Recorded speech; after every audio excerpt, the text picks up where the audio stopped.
Porque tu és tudo o que eu preciso para viver. Jesus é suficiente para você? Ou você precisa de mais alguma coisa para viver? Que tal você falar para a pessoa da direita e da esquerda: Jesus é tudo o que eu preciso para viver?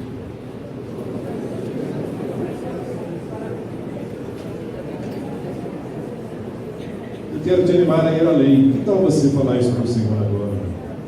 Pega as suas mãos e fala: Senhor, tu és tudo aquilo que eu preciso para viver.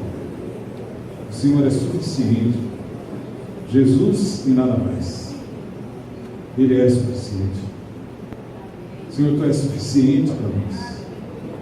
Porque um dia o Senhor nos aceitou como filhos, mediante a redenção da obra de Cristo Jesus. Obrigado, Pai, porque o Senhor nos deu a chance de sermos filhos de Deus. E agora, quando estamos reunidos como igreja, para em Teu nome ouvirmos aquilo que a Tua Palavra quer ministrar ao nosso coração, nós pedimos que absolutamente nada nos atrapalhe, que a nossa mente e coração não divague para outras coisas, que nenhum tipo de distração ou perturbação atrapalhe a palavra do Teu Espírito Santo. Nós precisamos de revelação, no pleno entendimento da Tua Palavra, para que saiamos aqui com palavra profética para o nosso coração, para que sejamos edificados, para que saiamos daqui consolados, para que saiamos daqui exortados pela Tua Palavra. Em nome de Jesus nós oramos. Amém. Você já se viu diante de alguma situação, de um problema extremamente sério, de uma situação complicada na sua vida, e que você não tinha a menor ideia do que fazer? Você já se viu? Eu já. Em que você fica assim, é exatamente isso que aconteceu com os discípulos de Jesus. Eu queria falar com você nesta manhã sobre um desafio, uma oportunidade, quando Jesus chega para os seus discípulos com uma necessidade: alimentar 5.000 homens, ou cerca de mais ou menos 10.000 pessoas. Você imaginou que são 10.000 pessoas, com mulheres e crianças? Sem supermercado, sem disque-pizza, sem truque, nada. Jesus mandou os seus discípulos alimentarem uma multidão. Eu te convido a abrir a sua Bíblia em João capítulo 6, veremos do versículo 1 ao versículo 13.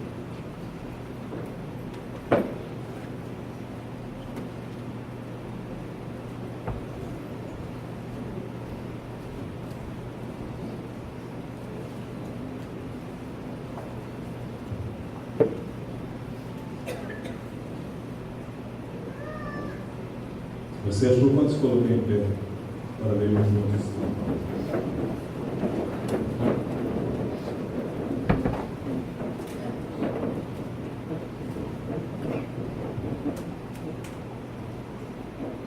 Depois destas coisas, atravessou Jesus o mar da Galileia, que é o de Tiberíades.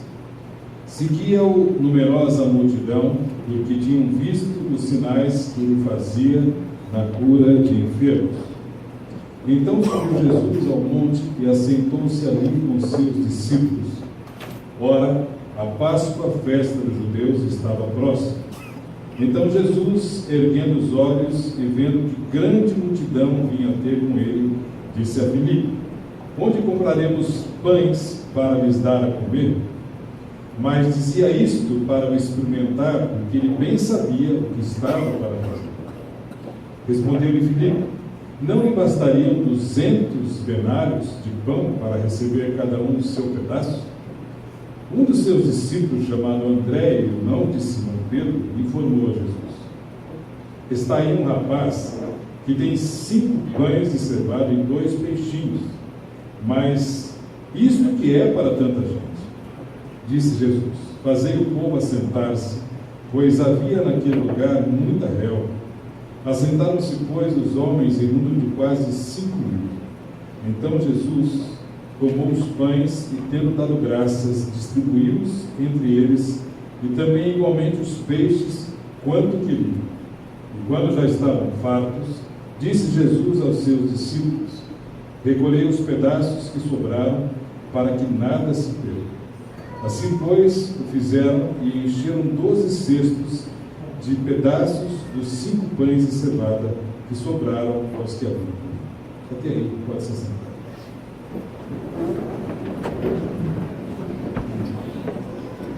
Eu gostaria de ver com você alguns personagens e elementos dessa história. O primeiro personagem é Jesus.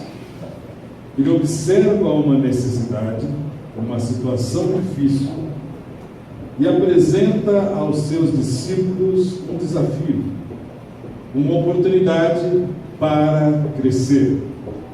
Jesus chega para eles e fala: alimentem a multidão, alimentem essas 10.000 pessoas. E por que Jesus fez isso? Porque ele sempre tinha, como sempre tem, o controle sobre a situação. Ele sabia muito bem o que estava para fazer. O que você lembra? Algumas páginas atrás, você vai verificar que nas bodas de Caná, naquele casamento, em que no meio da festa acabou-se o vinho, o que Jesus fez ali? O que ele fez nas bodas de Caná? Transformou a água em vinho. Jesus já havia mostrado para os seus discípulos que a grande questão não era simplesmente o problema, o desafio, mas como os discípulos deveriam lidar com as situações específicas, no seu próprio braço, na sua própria força, ou buscando e crendo na providência de Deus. Isso já havia sido ensinado ali nas bodas de Caná. E os discípulos mostraram claramente que não haviam aprendido a lição. Por isso Jesus novamente repete a lição, como ele faz conosco. Jesus repete a lição diversas vezes conosco, e enquanto não aprendemos, ele continua repetindo a lição, até que aprendamos. Nós temos uma tendência humana a querer novidade. Se eu chegasse aqui e pregasse a mesma palavra do que 2 domingos atrás, muita gente ia reclamar e ia falar assim: esse cara não tem nada novo para falar, fica repetindo as mesmas coisas. A grande pergunta é: nós já estamos praticando tudo aquilo que a gente aprendeu? Não. Então não haveria problema a gente estar repetindo. Aliás, algo que eu aprendi desde o início do ministério, que para entreter basta novidades, para edificar é necessário repetir. É isso que os nossos professores fazem. Lembra quando você era pequenininha, a professora ficava, repetia e tal. Há uma tendência humana à novidade, e Jesus não queria saber disso. Jesus queria que eles aprendessem a lição, e por isso os colocava novamente diante de uma situação. Só que os discípulos viram ali um problema, Jesus via naquilo uma oportunidade. E talvez hoje, nesse dia, você esteja passando por uma situação difícil, por uma situação de luta, em que você pode pensar: mas que problemão que eu estou passando. E depende do ângulo. Jesus pode estar mostrando para você que é uma oportunidade para crescimento, porque Deus quer que hoje eu e você amadureçamos. Deus quer que você amadureça, que você cresça como discípulo. Você crê nisso? Então vira para algum chapinho perto de você e fala: Deus quer que eu e você cresçamos, amadureçamos. É isso, querido. Deus quer te levar, Deus quer me levar à maturidade. para que não sejamos como crianças espirituais. Deus quer nos levar à maturidade. Isso, irmãos, é fundamental. Quem não entende isso na vida, vive em crise com Deus. Deus quer nos levar à maturidade. Eu sei que essa palavra bate de frente a uma doutrina da prosperidade que tem sido pregada por aí. Essa semana eu fiquei impressionado com uma reportagem que eu vi de um pastor chamado Benny Hinn. Benny Hinn é considerado um dos maiores pregadores da doutrina da prosperidade, e agora que ele chegou aos 75 anos, ele falou: pessoal, estudando bem a Bíblia, eu cheguei à conclusão de que isso é uma furada. O Benny Hinn falando isso, que esse negócio da prosperidade é bem isso que a Bíblia quer dizer. Graças a Deus, eu cheguei a essa conclusão. Não espera até os 75 para você entender isso, né? O primeiro personagem da história é Jesus. O segundo é Filipe.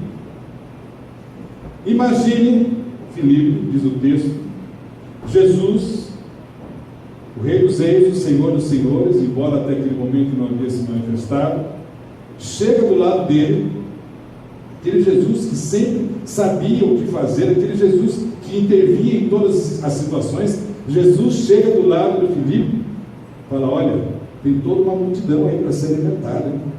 O pessoal já está tarde, eles não vão conseguir chegar em casa, não tem nenhum restaurante próximo, vamos ter que alimentar essa multidão. E aí, Filipe, o que a gente faz? E aí, o que a gente faz? Filipe, dá um jeito, resolve aí. Que situação! Defrontado um tremendo desafio diante de uma situação como essa. E a resposta de Filipe é muito interessante. Ele responde assim, no versículo 7: 200 denários não comprariam pão suficiente para que cada um recebesse o seu pedaço. Filipe pega a sua calculadora científica e começa a fazer todos os cálculos, como todo analítico. Ele começa a fazer todos os cálculos, e no dinheiro de hoje ele chega mais ou menos à conclusão que seria que nem R$ 8.500 seria o mínimo necessário para pensar em sustentar aquela multidão e toda a logística necessária. E aí ele chega à seguinte conclusão: olha, não vai dar. E está todo mundo aqui sem grana, o senhor sabe como é que está a crise, não vai dar, não tem o que fazer, não dá para alimentar a multidão. E Jesus fica parado. O problema continua. O que fazer? Essa multidão precisa ser alimentada. A grande pergunta: quem vai fazer? Quem vai pagar? Essas são as duas grandes perguntas. Quem vai fazer? Quem vai pagar? Eu me lembro certa vez que uma pessoa aqui da comunidade me procurou e falou assim: eu vi uma área aqui em Guarulhos, pertinho aqui do centro, um local fantástico. A gente deveria comprar aquela área, não sei quantos mil metros, a gente compra aquela área, vamos construir uma quadra de esportes que fique com os jovens, que eles possam jogar basquete, futebol durante o dia, e à noite transforma aquilo lá na reunião de jovens, para eles fazerem à noite. E a gente faz um salão multiuso, com isso, com aquilo, já aproveita e faz uma piscina de lazer para os irmãos, com churrasqueiras, com quiosques, e ele todo entusiasmado. Eu falei: irmão, puxa, que legal essa ideia, mas e aí? Esse projeto é de milhões. Quem vai fazer? Quem vai pagar? Isso é do pastor. É essa a resposta. Tem gente que tem ideias maravilhosas. Aliás, na igreja tem gente que deveria ser secretário da Santíssima Trindade, porque o cara tem solução para tudo. O pastor deveria fazer isso, outro ministério deveria fazer aquilo. Ele tem solução para tudo. Mas a grande pergunta é essa: quem vai fazer? Quem vai pagar? Era exatamente essa a indagação. Agora, por que Jesus perguntou isso para Filipe? Filipe era da região. Será que Filipe conhecia bem a região, quem sabe ele poderia dar algumas dicas. Será que foi por causa disso que Jesus perguntou para Filipe? Não, com certeza é algo mais profundo, que se chama a pedagogia divina. Jesus queria ensinar algo a Filipe. Tanto que no versículo 6 diz assim: fez essa pergunta apenas para pô-lo à prova, pois já tinha em mente o que ia fazer. Jesus não ia lançando os assuntos assim, Jesus não era palpiteiro, ia falando o que dava na cabeça, muito pelo contrário, Jesus já sabia bem o que ia fazer, por isso colocou o seu discípulo Filipe numa oportunidade para que entrasse numa classe especial de ensino, porque ele sabia que a única maneira de Filipe aprender era mediante aquela situação. Assim como hoje, ele não perde a oportunidade para me ensinar e para te ensinar. Jesus nos coloca em determinadas situações que definitivamente não gostamos. Situações que a gente poderia repelir. Situações em que a gente gostaria de falar, como foi falado aqui, essa questão de dor. Ninguém gosta de sentir dor. Nós somos expostos a determinadas situações na vida em que são desagradáveis humanamente falando, mas que são tremendas ferramentas de Deus para trabalhar no nosso caráter. E meus irmãos, isso é fundamental nós entendermos. Não é um Deus que é sádico, mas um Jesus que nos ama e tem o propósito de nos aperfeiçoar ao caráter de Cristo e quer trabalhar em cada um de nós com um propósito. Nada do que Jesus faz é aleatório. Jesus não tem assim uma última ideia. Eu sei, eu vou trabalhar com o Edmilson de uma maneira assim, eu tive uma ideia agora. Não. Tudo isso já estava antes da fundação do mundo, predestinado para Deus nos chamar e trabalhar com cada um de nós. Isso é fundamental para o nosso entendimento, porque se a gente não entende isso, nós temos a tendência a duas coisas: a vitimização e a pressa. Por que vitimização? Porque se não entendemos esse propósito de Deus trabalhar conosco, começamos a achar que é uma conspiração mundial contra nós. Deus, as pessoas e as circunstâncias estão contra mim. Você já passou alguma fase na vida que parece que tudo acontece com você naqueles dias? Tudo, parece que tudo concentra. Uma série de dificuldades concentra. E a gente começa a achar que é uma conspiração mundial. Deus, as pessoas e as circunstâncias. E não nos reconciliamos com as circunstâncias. E começamos a ver o problema com fim em si mesmo. E aí eu começo a reagir contra essas pessoas que eu acho que estão conspirando contra mim, porque eu estou vitimizando. Deus, as pessoas, as circunstâncias, eu começo a reagir mal. Reajo mal com Deus, com os irmãos, com o pastor, com a sogra, com todo mundo. Por quê? Porque eu não estou entendendo a maneira como as coisas estão acontecendo. E chega até a passar na minha cabeça o seguinte: olha, Deus deve estar muito ocupado. Afinal, tem cada cara na igreja que dá trabalho para ele. Eu não, mas tem gente que está. E às vezes ele está muito ocupado e não está tendo tempo de ver a minha situação. Ó Deus, deixa eu falar uma coisa para o senhor. Eu sei que o senhor está ocupado aí, mas olha, eu estou passando uns perrengues bravos. Eu sei que o senhor ainda não agiu, talvez porque o senhor está aí ocupado, mas olha, está acontecendo isso comigo. E essa vitimização faz com que tenhamos conflitos com Deus. E o segundo motivo é a pressa. Porque a gente vive na sociedade que é tudo para ontem.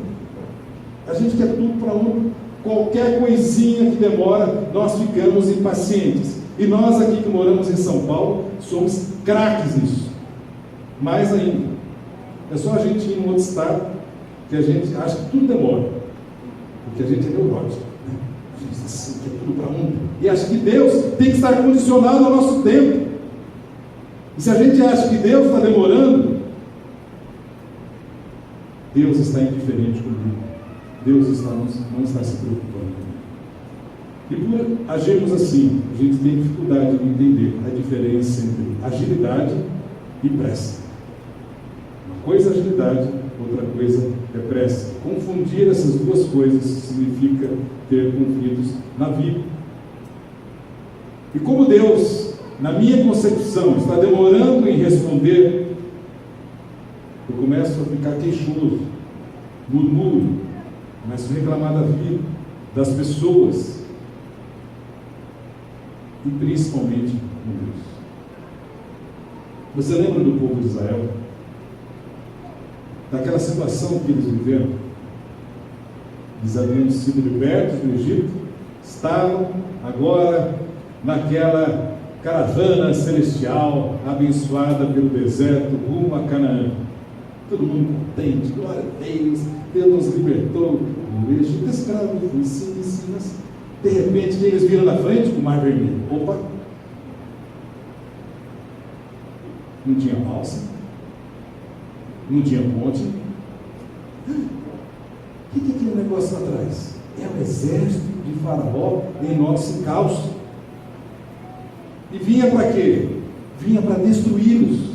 Pronto, começou todo aquele agito. Tiveram uma amnésia de tudo o que Deus havia feito ali no Egito, de todas as maravilhas que Deus havia feito. Tiveram uma amnésia completa, crise completa. Que agora que vão fazer? Vão apedrejar Moisés, essa liderança é lerda, esse cara é acomodado, vão mudar de líder, vão mudar de igreja, vão fazer alguma outra coisa. Por que está acontecendo conosco? E agora, desespero total. E Deus, o que a gente faz? Aqueles. Opa! Não temam de aqueles. Foi essa a ordem de Deus. Oi? Eu acho que o senhor não percebeu. Nós temos um mar à frente, que não dá para a gente atravessar. Tem um pessoal vindo ao nosso encalço aqui para nos destruir, e o senhor manda a gente se aquietar.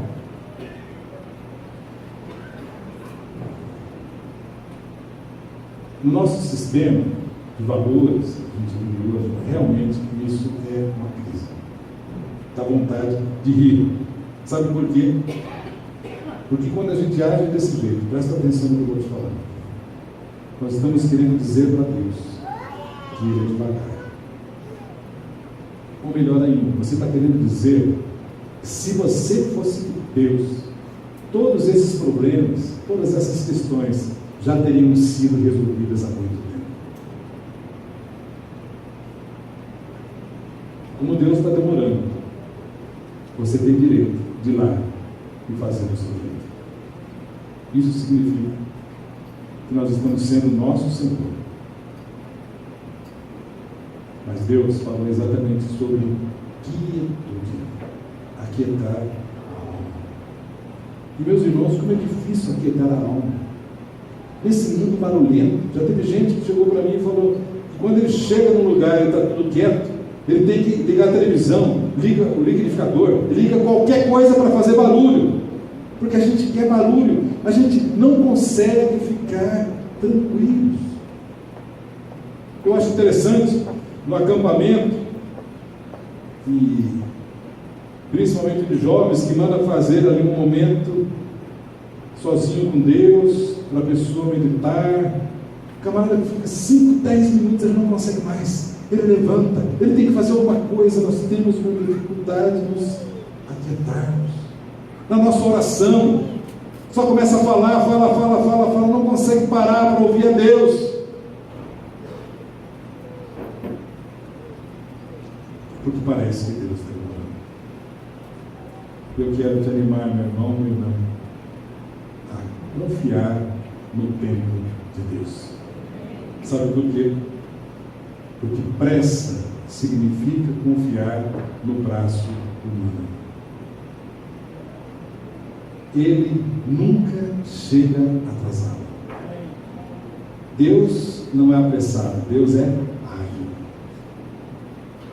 A pressa significa intervir fora de hora. Agilidade significa na maneira certa, no tempo certo. E eu vou te dar uma boa notícia: Deus não está se importando se você está roendo as unhas ou não. Ele vai fazer as coisas no tempo dele, da maneira dele, porque Ele tem os seus caminhos e tem os seus próprios planos. Para um pouquinho. Pensa nas suas lutas. Pensa nas orações ainda não respondidas. Você tem orações ainda não respondidas? Tem. Para de ficar olhando no relógio. Para de ficar olhando no celular. Para de agitar. Para um pouquinho, fecha os seus olhos.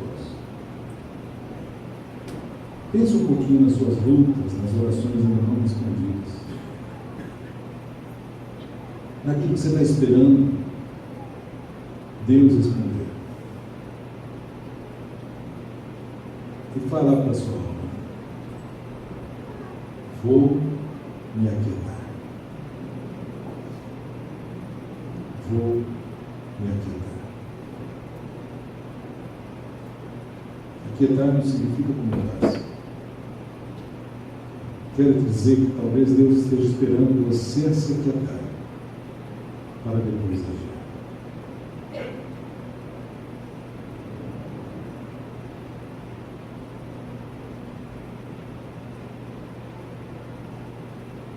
Aquieta sua alma.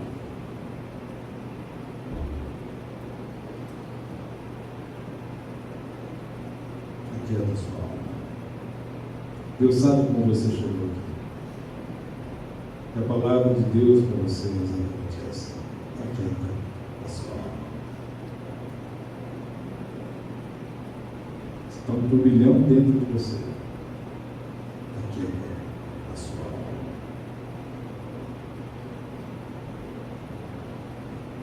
Ao fazer isso, irmãos, Jesus ajudou o seu discípulo Filipe a crescer no entendimento do que ele iria realizar. Então eu te pergunto, qual é a sua tendência? Ver oportunidade nos problemas ou problemas nas oportunidades? Se não conseguimos ver oportunidade nos problemas, ficamos agitados.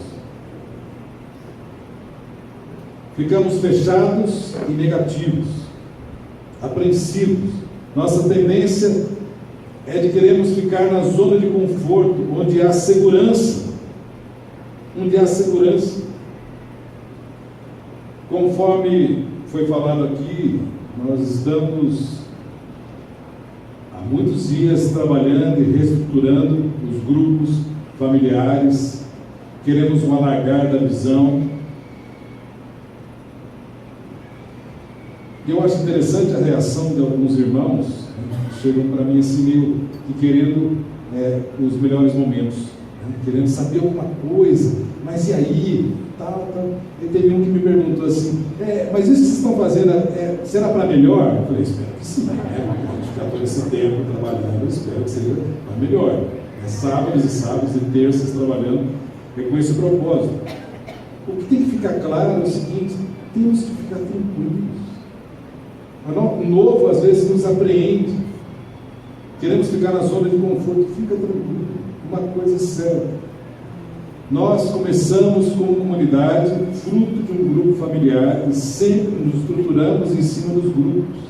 Pelos mais diversos motivos, algumas coisas foram mudando. O que a gente quer é voltar a visão de dirigir a igreja, não via púlpito, não via ministérios, mas via grupos pequenos.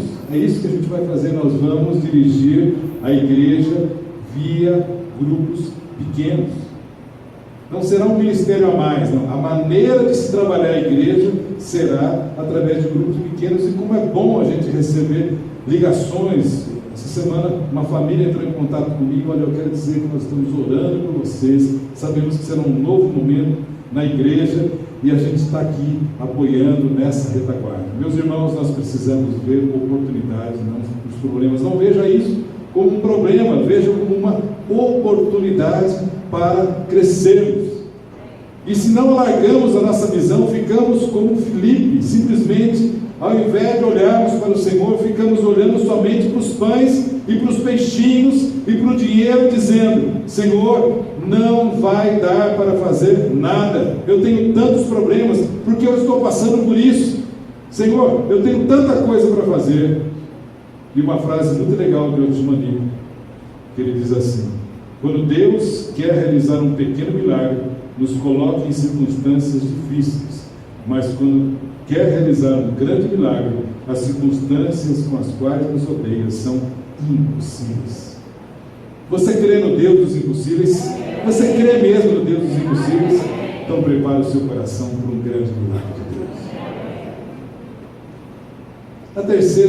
Terceiro personagem da história é André. Sabe aquele camarada que fala assim: por que alguém não faz alguma coisa? Esse alguém é qualquer um menos ele. Por que alguém não faz alguma coisa? E é o imobilismo.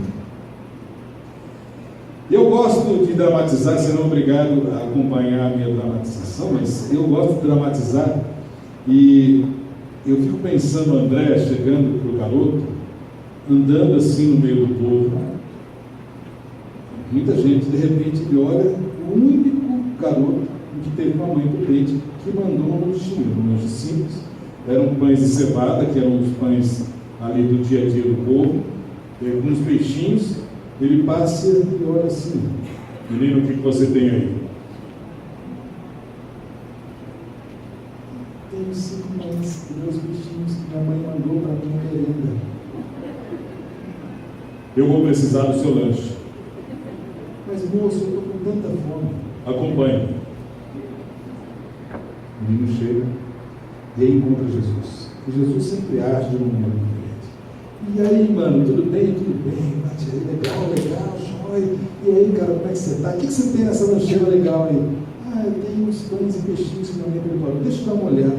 Cara, que coisa joia!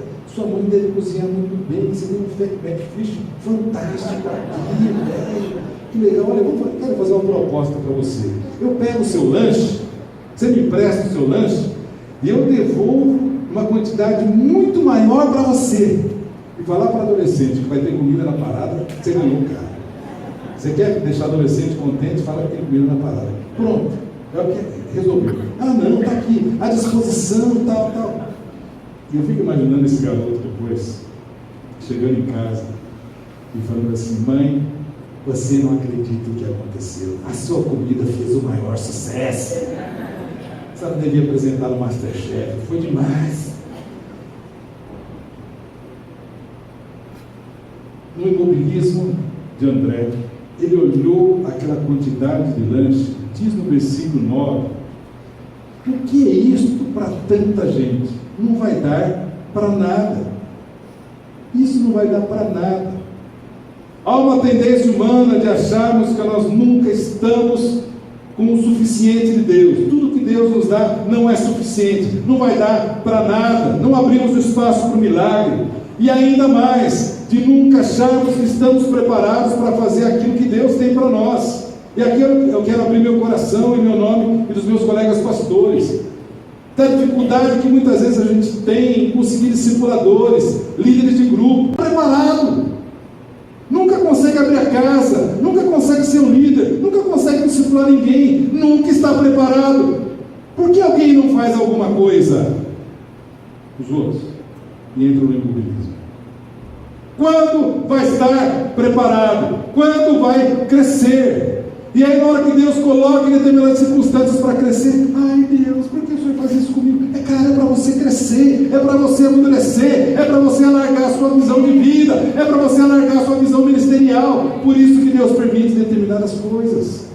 Por isso a palavra de Deus para mim e para você é: cresça e amadureça, desenvolva aquilo que Deus quer colocar nas suas mãos. Deus não quer te colocar para ficar o resto da vida sentado. Assuma vidas, assuma grupos, coloque-se à disposição, você e sua casa, para serem abençoados. André,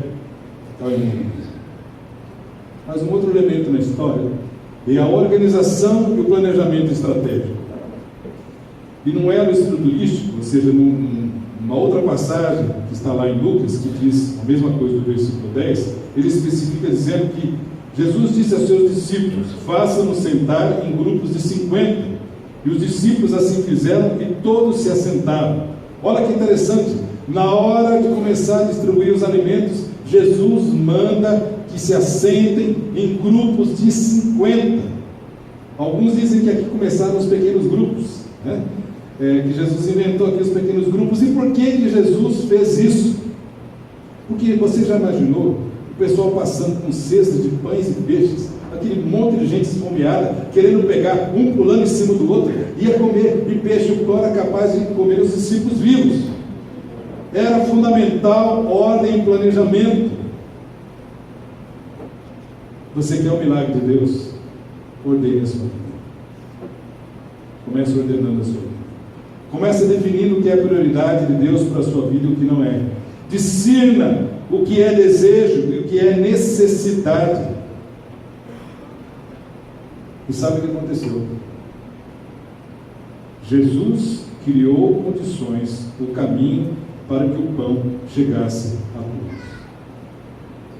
Essa é a nossa missão: levarmos o pão da vida e o pão natural.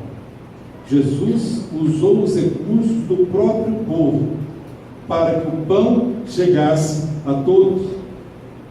Não estou dizendo que o pão da vida, Jesus, e o pão natural têm o mesmo valor. Não é isso que eu estou dizendo. O que eu estou dizendo é que naquela famosa tricotomia, né, que o homem é corpo, alma ou espírito, é necessário que ele seja satisfeito de uma maneira integral. Chegar para o camarada que está passando fome e falar: olha, que Jesus te abençoe, fica aí com Deus, e vai deixar o cara passando fome. Isso não é o evangelho do reino de Deus. Por isso Tiago 2,26 diz assim: porque assim como o corpo sem o espírito está morto, assim também a fé sem obras é morta. Jesus viu-se como resposta à fome espiritual e natural do povo. E hoje nós, como igreja, somos a resposta de Deus para a fome espiritual e natural das pessoas. Por isso devemos levar o evangelho, levar o pão da vida e levar também o pão natural para matar a fome das pessoas. Com que recursos? Os nossos pães e os nossos peixes que Deus já colocou em nossas mãos. Deus nos empodera hoje, nessa oportunidade de abençoarmos aquelas pessoas que estão próximas de nós. E aí acontece uma cena, meus irmãos, incrível. Jesus levanta os pães e os peixes e dá graças ao Pai. Por quê? Porque ele queria que toda a glória fosse dada a Deus. Ele poderia chegar, como alguns pregadores aí na internet, e falar: atenção, fantástico, Rede Globo, New York Times, Folha Metropolitana de Guarulhos, todo mundo presta atenção. Agora o homem de Deus vai fazer uma tremenda multiplicação. Não. Jesus queria que toda a glória fosse dada ao Pai. E ele dá graças e ele começa a orar: Senhor, obrigado por este alimento que todos nós iremos comer. Todos nós. 5 pães, 2 peixinhos. Eu fico imaginando a cara dos discípulos enquanto Jesus faz essa oração, um olhando para o outro. Todos nós. 10.000, 5 pães e 2 peixinhos.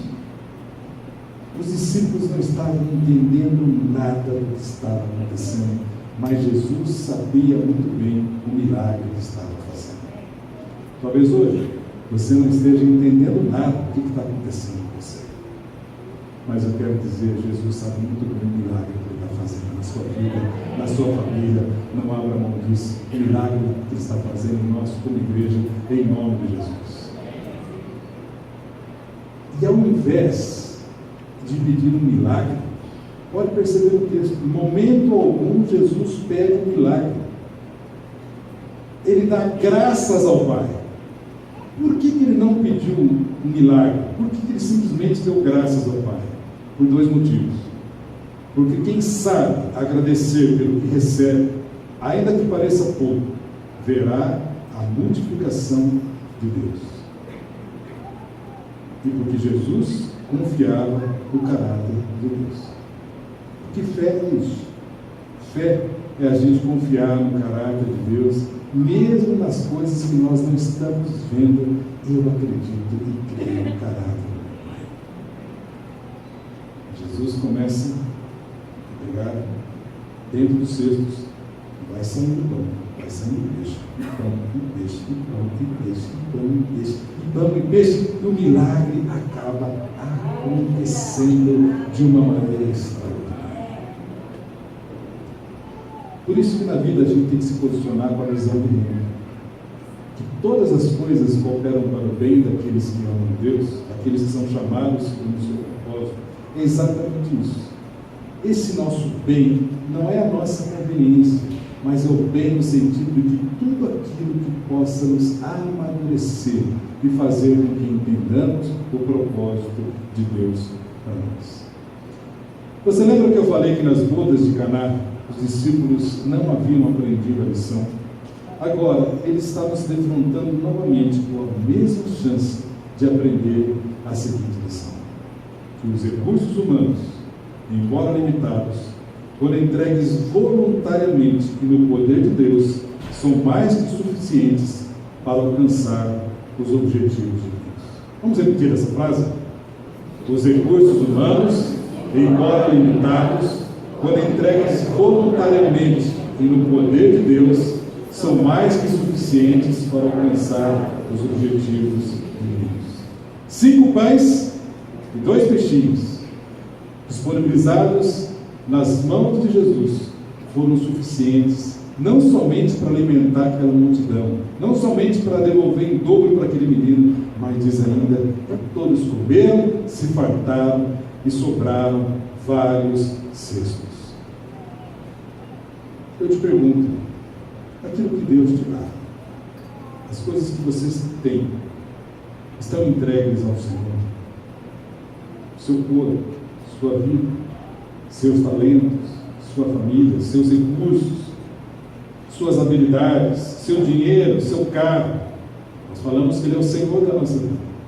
Se tudo isso é entregue nas mãos do Senhor, os recursos humanos, embora limitados, quando entregues voluntariamente no poder de Deus, são mais que suficientes para alcançar os objetivos de vida.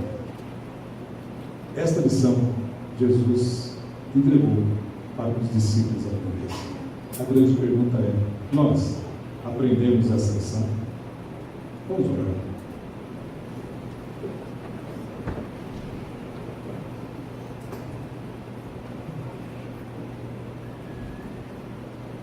Eu gostaria que você estivesse pensando nisso. Aquilo que Deus entrega a você, você tem realmente disponibilizado nas mãos dele? Porque se nós dispomos nas mãos do Senhor, os nossos recursos do próprio Deus, não nos faltará nada.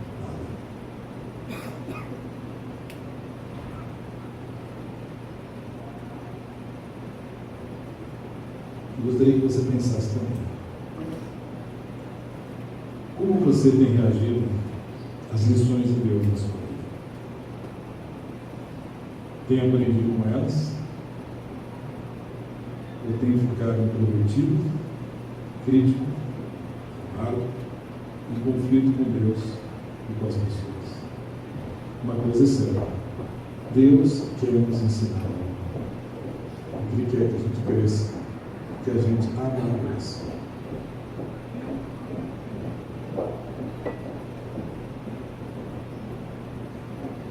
Então você fala isso para o Senhor: Senhor, eu quero crescer, eu quero amadurecer, eu quero aprender com as lições da vida.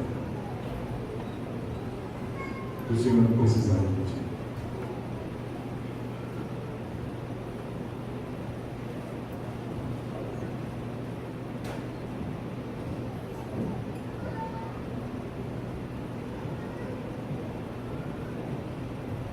Fala isso para o Senhor.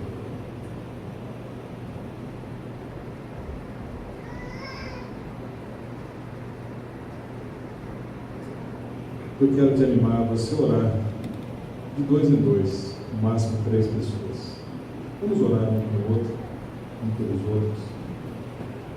Ora pelo seu irmão, ora por você, para que a gente cresça e amadureça dentro dessas lições do propósito de Deus. Ora junto, meu irmão. Vamos fazer duplas, no máximo 30. Ninguém sozinho, veja se tem alguém sozinho, chama essa pessoa para orar com você. Se tem alguém sozinho, chama alguém para orar com você. Cresça e amadureça no propósito de Deus.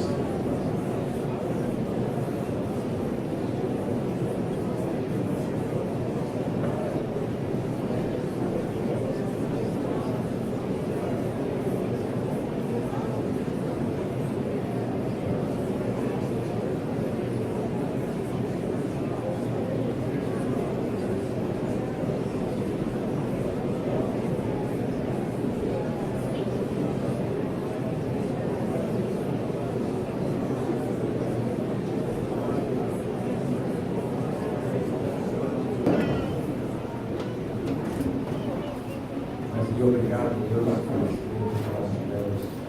Tempo precioso aqui reunidos na tua presença. Senhor, com esse propósito de darmos um culto de louvor e adoração.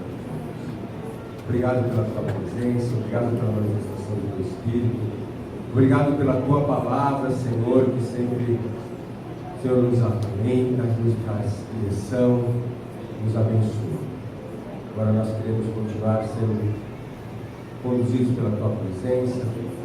Por isso eu rogo, ó Deus, que a tua graça, Pai, continue permanecendo sobre as nossas vidas, ó Deus, o teu amor, que a tua paz, que a consolação do teu Espírito, ó Deus, possa continuar agindo sobre nós, ó Deus. Queremos te rogar mais extensão desse dia abençoado na tua presença, uma semana abençoada, para que possamos continuar glorificando em tudo o teu nome, Deus. Por isso nós pedimos a tua bênção no nome de Jesus. Em paz, o Senhor continue nos acompanhando.